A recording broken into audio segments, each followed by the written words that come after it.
Olá, amigos e seguidores do canal, bem-vindos. Aqui Vitor Machado do canal Vitor Man. Literatura fantástica e de terror. Quem está chegando aqui pela primeira vez, eu peço que se inscreva no canal, marque sininho e a todo mundo logo o like de saída para não esquecer, e comentários e compartilhamentos para conhecidos que gostem, né? O canal está continuando a crescer. Está indo num bom ritmo e eu queria também agradecer a ótima acolhida que tivemos do Criaturas da Jaula. Criaturas da Jaula, como eu comentei, né, foi uma delícia fazer, produzir o vídeo com toda a galera da família e o amigo Tomé lá também participando. É algo que com certeza os envolvidos vão assistir com emoção num futuro distante. E obrigado a todo mundo que assistiu e comentou. Bem, hoje, sábado, né, dia 20 de julho, já estamos indo para mais um passo no nosso projeto Lovecraft 2.0. Como vocês sabem, a gente narrou poesia, tudo do Lovecraft nesse 2.0. Para começo que ano passado esgotamos a obra toda dele. E esse ano fomos por a obra em prosa, né? E se bem que falar prosa para o Lovecraft é um pouco assim, é a famosa poesia em forma de prosa, né? O jeito que ele escreve. Mas a gente esgotou tudo e esse ano fomos para a poesia propriamente dita. Esgotamos Fungos de Gót, muito interessante. E também todos os... Vou botar até o link aqui, separado do Fungos de Gót, que vale a pena.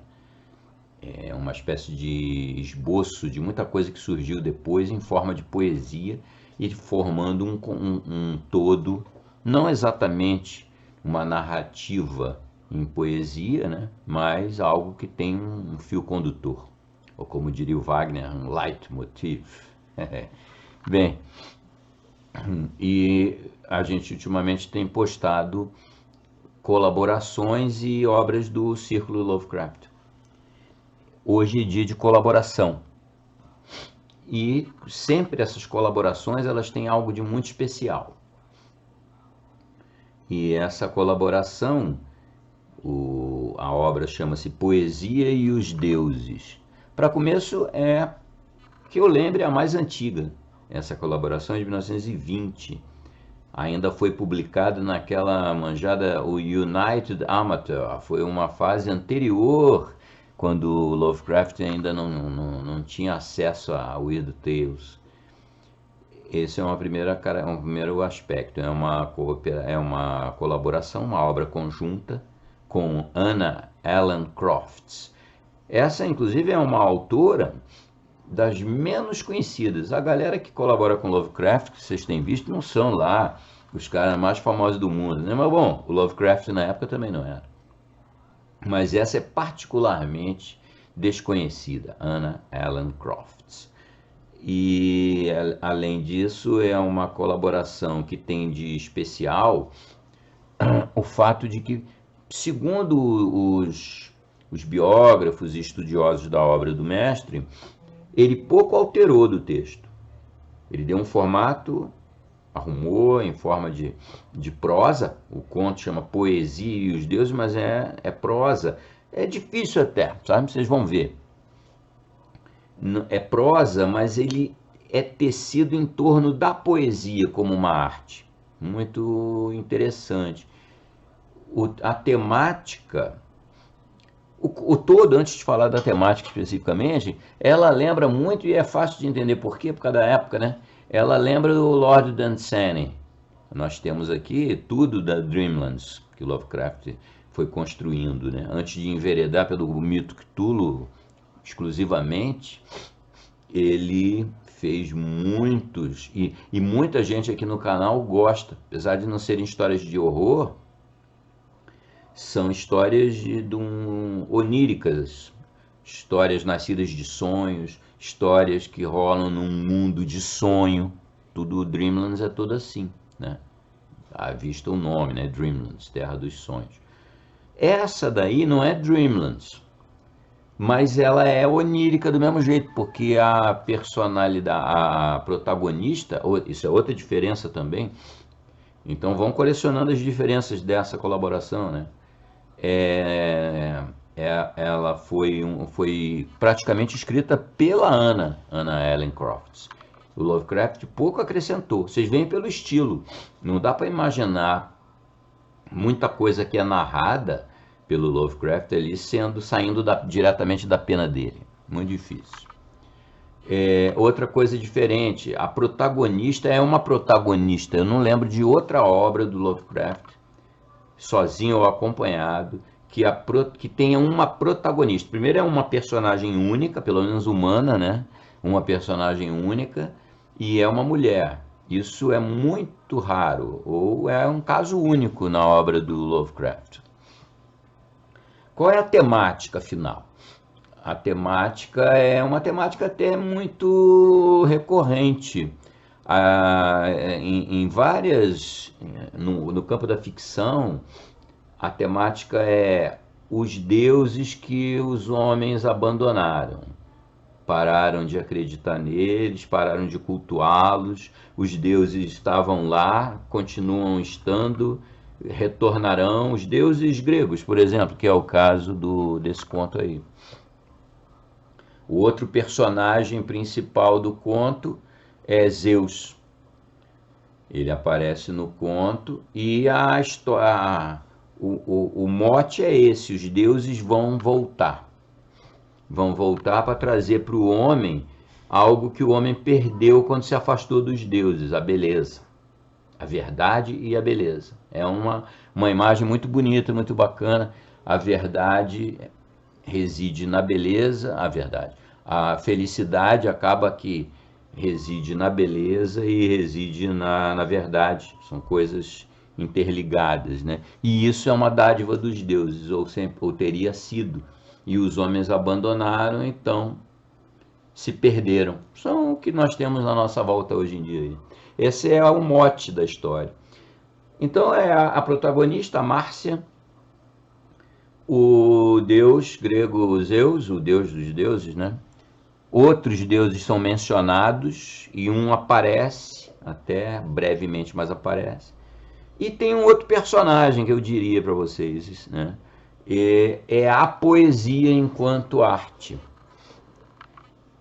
Inclusive fica dito pelo Deus que grandes nomes da poesia são avatares divinos para poder levar o homem a tal beleza e a tal verdade. E isso tudo passa dentro de um sonho da protagonista lá, da tal Márcia. É muito bonito, assim, eu acho, pelo menos muito poético, muito bacana. Não é poesia, mas contém bons pedaços que são poesias dos tais poetas imortais enviados pelos deuses, são poetas conhecidos de nós, né, da literatura clássica.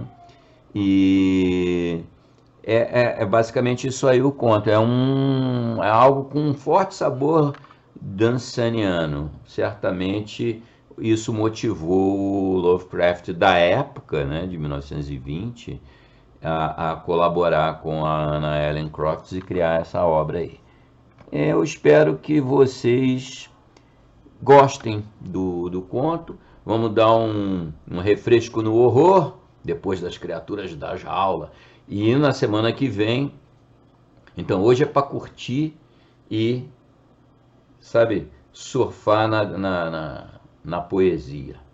Não só na poesia do texto em si, que é uma prosa, é uma poesia em forma de prosa, como Lovecraft costuma escrever, como também trechos de poemas desses grandes poetas enviados. Ficamos então descobrindo, passamos a saber que foram enviados por Zeus para nos elevar, né? Só que a humanidade é dura na queda, né? Muito bem, é isso. E na semana que vem eu vou dar uma pista daquelas manjadas. É mais uma aventura, a quarta aventura de um herói nosso do mundo do sobrenatural. Já sabem quem é, já sabem quem é o autor. Todas as três obras anteriores dele fizeram muito sucesso e eu tenho certeza que essa também fará. Então isso é na quarta-feira.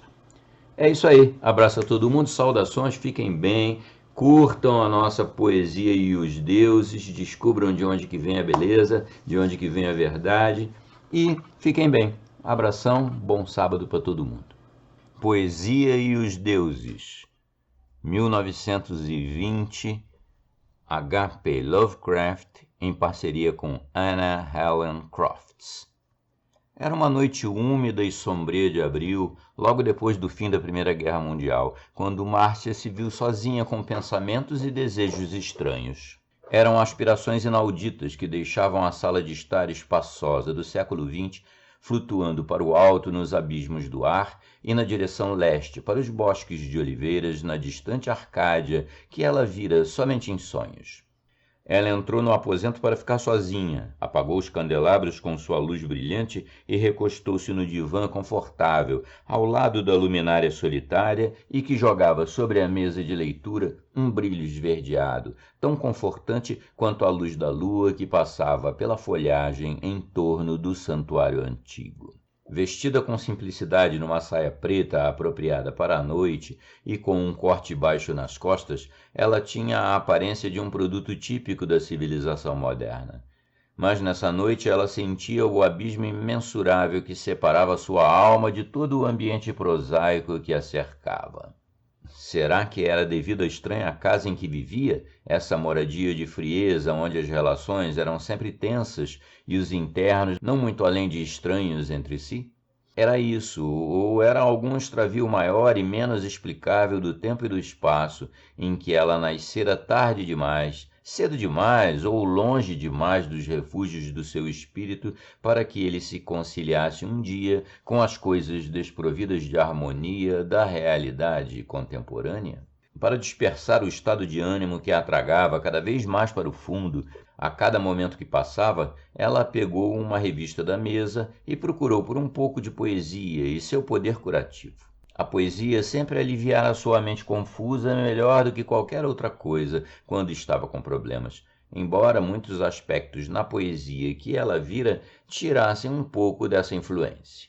Mesmo nos versos mais sublimes, em algumas partes pairava uma névoa fria de feiura estéril e repressão, como o pó sobre a vidraça de uma janela através da qual se vê um pôr do sol magnífico. Virando as páginas indiferentemente, como se buscando um tesouro indefinível, de repente ela encontrou algo que dispersou a sua languidez.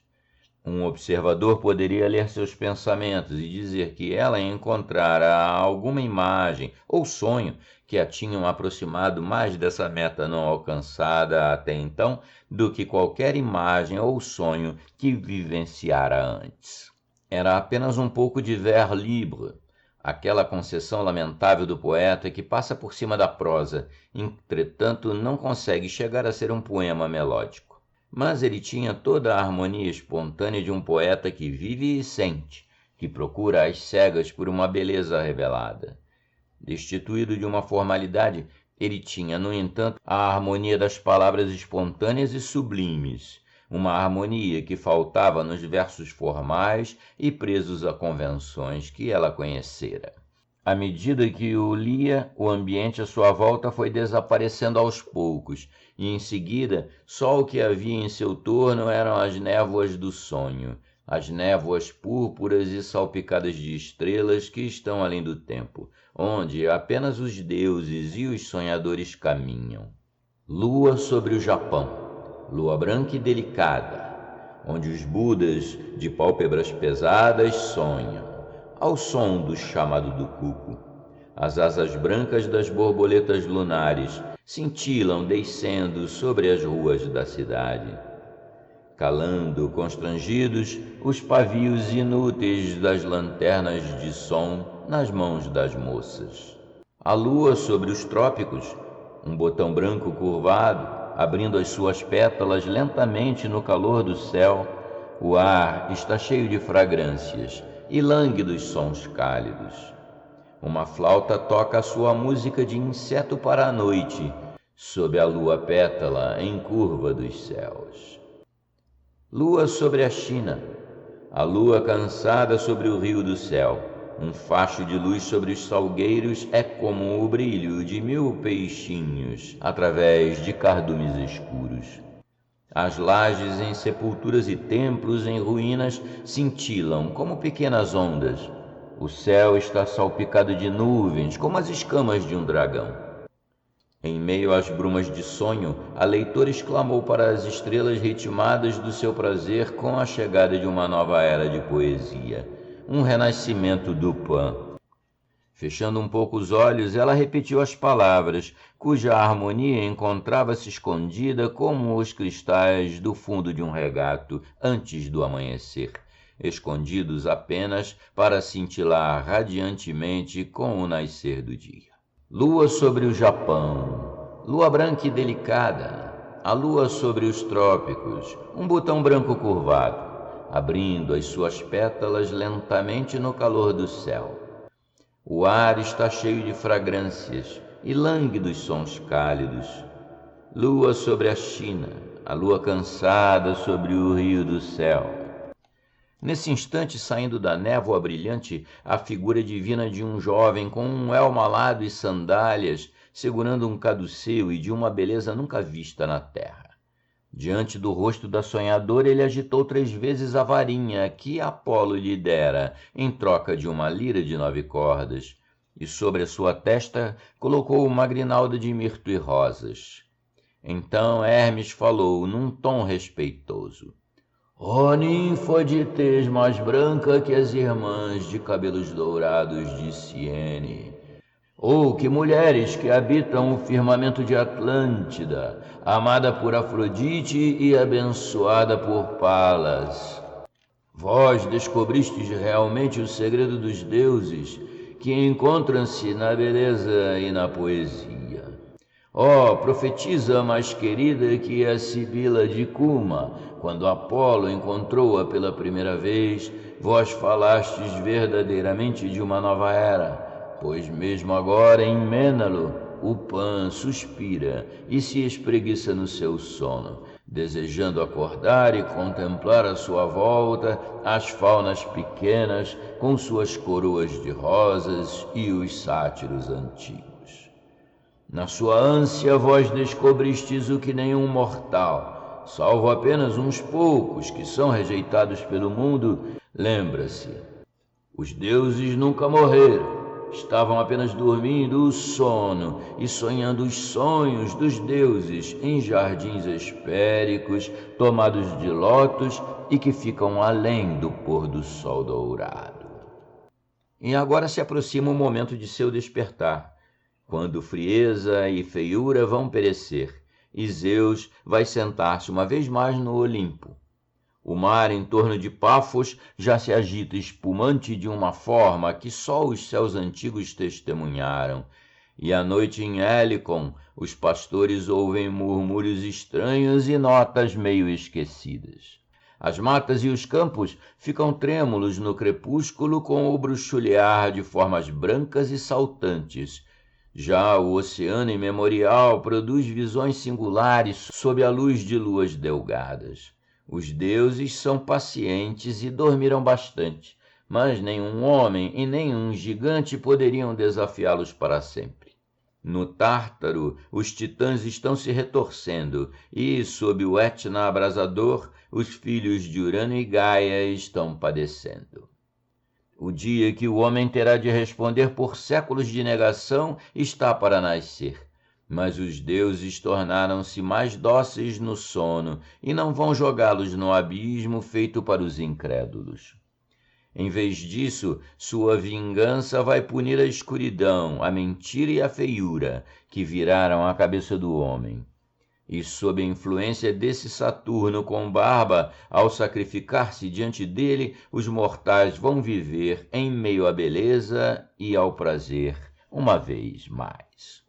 Essa noite eles saberão dos privilégios concedidos pelos deuses e vão contemplar no Parnaso aqueles sonhos que os deuses enviaram através das eras para a terra, para mostrar que eles não estão mortos, pois os poetas são os sonhos dos deuses, e em cada uma e em todas as eras alguém entoou sem saber a mensagem e a promessa dos jardins de lótus que ficam além do pôr do sol. Então Hermes carregou a donzela sonhadora céu afora nos seus braços.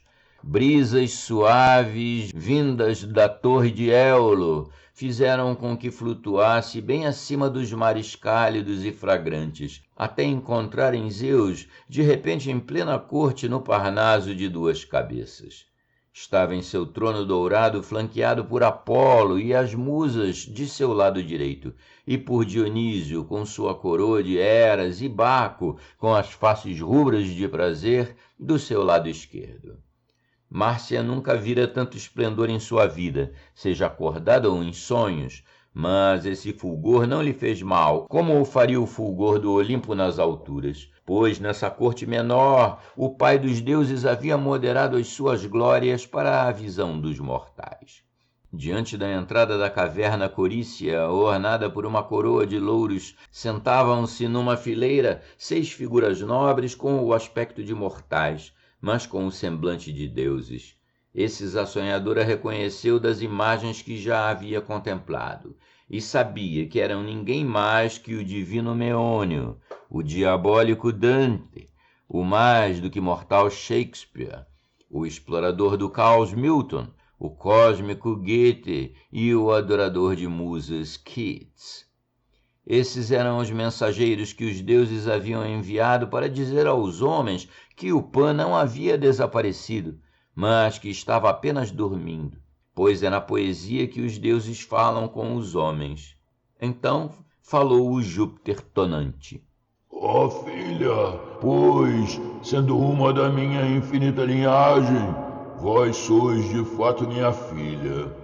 Contemplai sobre tronos de honra e marfim os augustos mensageiros que os deuses enviaram para baixo, para que nas palavras e na escrita dos homens possa ainda haver algum traço da beleza divina. Os homens já coroaram com justiça outros bardos com láureas duradouras, mas estes foram coroados por Apolo, e estes eu coloquei em locais distantes, enquanto mortais que falaram a língua dos deuses.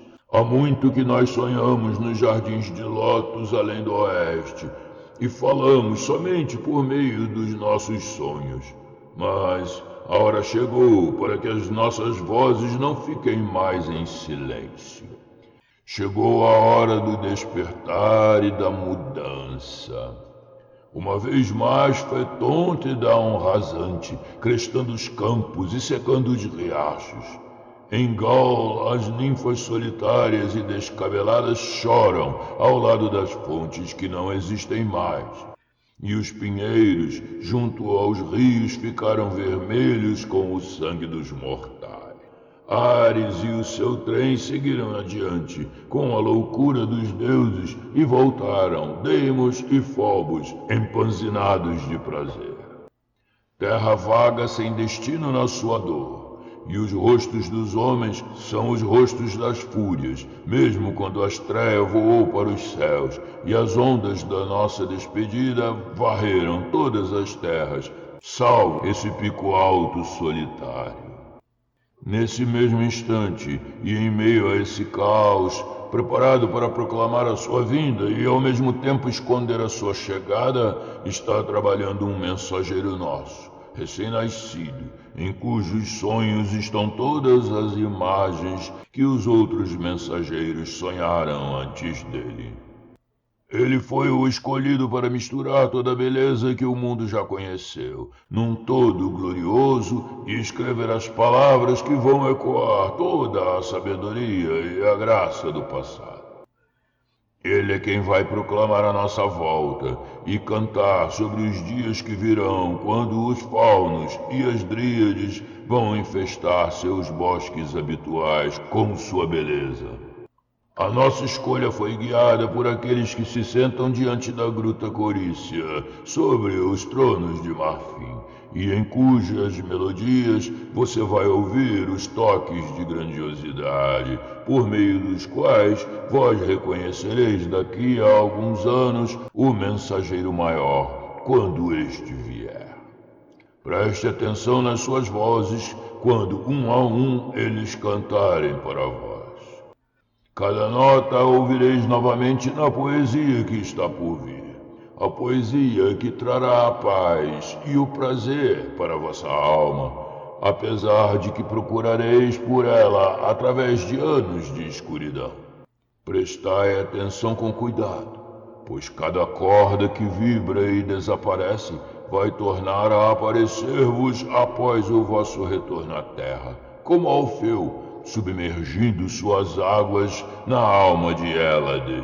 Aparece como cristal Aretusa na remota Sicília. Então Homero pôs-se de pé, o mais antigo entre os bardos, pegou a lira e entoou seu hino para Afrodite. Márcia não sabia uma palavra em grego, entretanto, a mensagem não caiu em vão sobre seus ouvidos, pois no ritmo enigmático estava aquilo que falava para todos os mortais e os deuses, e não era preciso um intérprete. Da mesma forma ocorreu com versos de Dante e Goethe, cujas palavras desconhecidas fenderam o espaço celeste com melodias fáceis de se ler e venerar. Mas por fim sotaques conhecidos ressoaram diante da ouvinte. Era o poeta de Avon, certa feita um deus em meio aos homens, e ainda um deus em meio aos deuses. Escreva, escreva para que do curso sangrento da guerra, meu queridíssimo mestre, seu filho querido possa se afastar. Abençoe-o no lar em paz, enquanto eu, de longe, santifico seu nome com um zelo fervoroso. Sotaques ainda mais familiares foram ouvidos quando Milton, que deixara de ser cego, declamou seus versos imortais. Ou deixe que a tua lamparina à hora da meia-noite seja vista em alguma torre alta e solitária, onde eu pudesse ficar além do ocaso da ursa maior, com o triplamente grande Hermes, ou trazer das esferas o espírito de Platão para descobrir que mundos ou que vastas regiões mantém a mente imortal que renunciou à sua mansão nesse recanto carnal. Algumas vezes deixe a tragédia esplêndida na pátina com um cetro passar arrebatadora, apresentando Tebas, ou a linhagem de Pelopo, ou a história da divina Troia. Por fim ouviu-se a voz jovem de Keats, o mais próximo de todos os mensageiros do belo povo dos faunos. Melodias ouvidas são doces, mas as não ouvidas são mais doces. Portanto, flautas ainda doces sigam tocando. Quando a idade avançada a essa geração descartar, vós ficareis, em meio a outros infortúnios, do que os nossos, um amigo para o homem, a quem vós dizeis, beleza é verdade, verdade é beleza. Isso é tudo que vós sabeis na terra, e tudo que necessitas saber.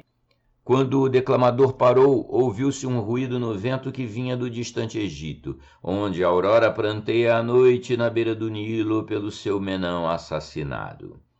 Aos pés do Júpiter tonante voou a deusa com seus dedos róseos e, ajoelhando-se, exclamou: Mestre, é chegada a hora de eu destrancar os portões do leste. Assim Febo, passando a lira para Calíope e com sua noiva entre as musas, preparou-se para partir na direção do Palácio do Sol, adornado com suas joias e colunas, pois os corcéis já se impacientavam, atrelados à carruagem do dia.